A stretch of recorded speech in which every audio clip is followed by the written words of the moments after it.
এ কথা তো সত্য যে নিঃসন্দেহে মোদী সরকার এবং ডক্টর ইউনূস সরকারের মধ্যে সম্পর্কের উপরে নির্ভর করছে দুই রাষ্ট্রের সম্পর্ক, এবং দুই সরকারের পক্ষ থেকে বা কূটনৈতিক পর্যায় থেকে মাঝে মধ্যেই আমাদের সামনে এমন একটি বিষয় উপস্থাপনের চেষ্টা করা হয় যে না, সম্পর্ক শিথিলতা থেকে উষ্ণতার দিকে যাচ্ছে। আসলে কি তা ঠিক? কতটুকু ঠিক? এর বাস্তব পরিস্থিতি আবারও আমাদের সামনে মোটামুটি খুলাসা করলেন ভারতের সেনাপ্রধান জেনারেল উপেন্দ্র দ্বিবেদী। তিনি কি মন্তব্য করেছেন? তিনি বলছেন যে পাকিস্তানের সেনাবাহিনী ও গোয়েন্দা সংস্থা ISI এর সদস্যরা যদি বাংলাদেশে সফর করে থাকে তবে সেটা ভারতের জন্য উদ্বেগের। এর খবর ছড়িয়ে পড়েছিল যে পাকিস্তানের গোয়েন্দা প্রধান ISI এর প্রধান বাংলাদেশ সফর করে গেছেন খুব গোপনে। সেটি বিষয়ে আমাদের সংশ্লিষ্ট মহল থেকে যদিও স্পষ্ট করে কিছু জানানো হয়নি, আমরা ধরে নিতে চাই এটি গুজব, কিন্তু ছড়িয়েছে তো এরকম একটি খবর। সেই জায়গা থেকে ভারতের বার্তা সংস্থা ANI এর পক্ষ থেকে প্রশ্ন ছিল জেনারেল উপেন্দ্র দ্বিবেদীর কাছে, সম্প্রতি পাকিস্তান সেনাবাহিনী ও দেশটির গোয়েন্দা সংস্থা ISI কর্মকর্তারা ভারতীয় সীমান্তের খুব কাছাকাছি বাংলাদেশ সংলগ্ন ভারতের চিকেন্স নেক এলাকায় সংবেদনশীল এলাকাগুলোতে গিয়েছিলেন। এ বিষয়ে কি আপনি উদ্বিগ্ন? তার উত্তরে তিনি এই কথা বলেছেন, এবং তিনি এও বলেছেন যে আমি নির্দিষ্ট একটি দেশ অর্থাৎ পাকিস্তান প্রসঙ্গে বলছেন যে সেটি সন্ত্রাসবাদের কেন্দ্রবিন্দু। এখন সেই দেশের লোকেরা যদি আমাদের প্রতিবেশী রাষ্ট্রে যাওয়া আসা করে এবং তাহলে স্বাভাবিকভাবেই আমি এ বিষয়ে উদ্বিগ্ন, কারণ তাদের এই মাটি ব্যবহার করে ভারতের সন্ত্রাসীদের পাঠানোর সুযোগ থাকা উচিত নয়। অর্থাৎ পাকিস্তান ভারতের মধ্যে যে চিরবৈরী সম্পর্ক, ভারতকে অস্থিতিশীল করার একটি চেষ্টা সবসময় পাকিস্তানের পক্ষ থেকে করে যাওয়া হচ্ছে এমন অভিযোগ ভারতের পক্ষ থেকে। যেটি হোক না কেন, প্রথম প্রশ্ন হচ্ছে যে এই ধরনের মন্তব্য জেনারেল দ্বিবেদী বা উপেন্দ্র দ্বিবেদী করতে পারেন কিনা। বাংলাদেশের মাটি ব্যবহার করে পাকিস্তানের সন্ত্রাসীদেরকে বা যে কোনো সন্ত্রাসীকে ভারতের মাটিতে পাঠানো হতে পারে, কেন এই মন্তব্য তিনি করছেন? এর আগে কি এ ধরনের কোনো ঘটনা ঘটেছে? বরং KNF এর যিনি প্রধান নাথান বোম, তিনি তো মিজোরামে লুকিয়ে আছেন, আত্মগোপনে আছেন, এটি ওপেন সিক্রেট। নাথান বোম ভারতের মিজোরামে বসে বাংলাদেশে পাহাড়ি এলাকায় সব ধরনের সন্ত্রাসী তৎপরতা চালিয়ে যাচ্ছেন।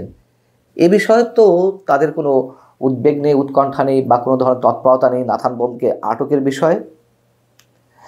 দ্বিতীয় কথা হচ্ছে যে আমি তর্কের খাতিরে বলছি, পাকিস্তানের সেনাবাহিনীর সদস্যরা কিংবা ISI এর প্রধান যদি বাংলাদেশে এসেই থাকেন তাহলে এত আপত্তি হবে কেন?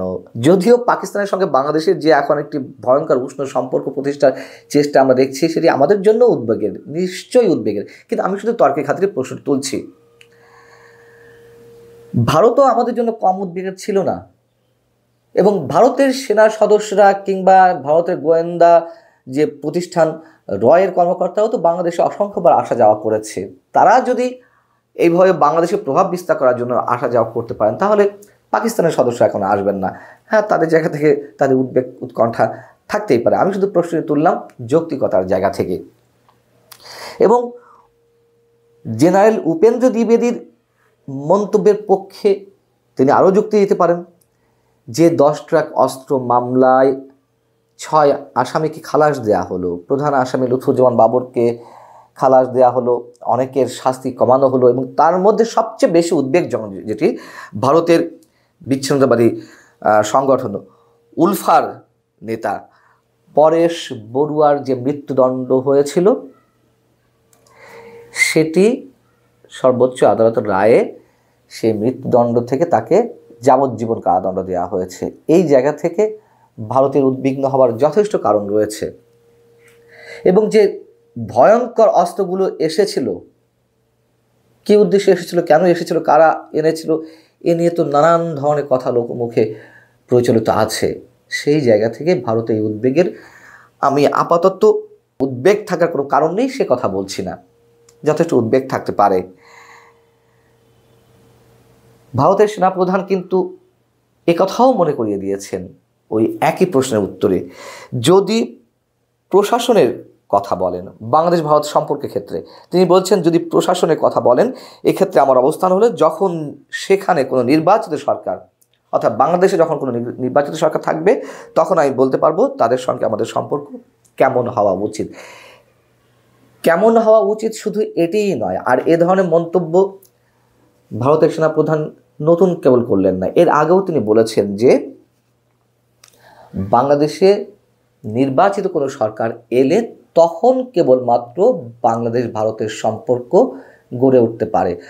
অর্থাৎ আবারও প্রমাণিত হলো যে বর্তমান অন্তর্বর্তী সরকারকে, ডক্টর ইউনূস সরকারকে ভারত কোনোভাবেই মানতে পারছে না এবং তারা যত যাই করা হোক মানবে না। এবং এর আগে আমি বলেছি যে ভারতের সঙ্গে বাংলাদেশের যে প্রায় ৬,০০০ কিলোমিটার সীমান্ত রয়েছে, এই সীমান্তকে উন্মুক্ত রেখে, এই সীমান্তকে প্রশ্নের মুখে রেখে ভারত কোনো অবস্থাতেই নীরব থাকবে না এবং তাদের বিশ্বস্ত যে বন্ধু আওয়ামী লীগ তাকে আনার জন্য তারা প্রয়োজনীয় বিশ্বযুদ্ধ বাঁধাবে, এ কথাও অনেকে বলছেন। অতএব দুই দেশের মধ্যে যে সম্পর্কের যে ঘাটতি, যে অবিশ্বাস, যে দ্বন্দ্ব, আস্থাহীনতার যে বহিঃপ্রকাশ আমরা দেখতে পাচ্ছি সেটি ক্রমশ বাড়বে। যদিও ডোনাল্ড ট্রাম্পের অ্যাক্টিভিটিসের উপরে ভারত অনেক কিছু নির্ভরশীল হয়েছিল, বাংলাদেশের রাজনৈতিক পট পরিবর্তন বা ঘটানো যায় কিনা, অথবা আওয়ামী লীগকে রাজনীতি ফিরিয়ে আনার বিষয়ে তাদের যে চিন্তাভাবনা ছিল সেইখানে অনেকের মতে খানিকটা ছেদ পড়েছে। কিন্তু আমার মনে হয় যতই ছেদ পড়ুক না কেন, আমি বারবার বলে আসছি, এখনও বলছি যে ভারত নিশ্চুপ থাকবে না।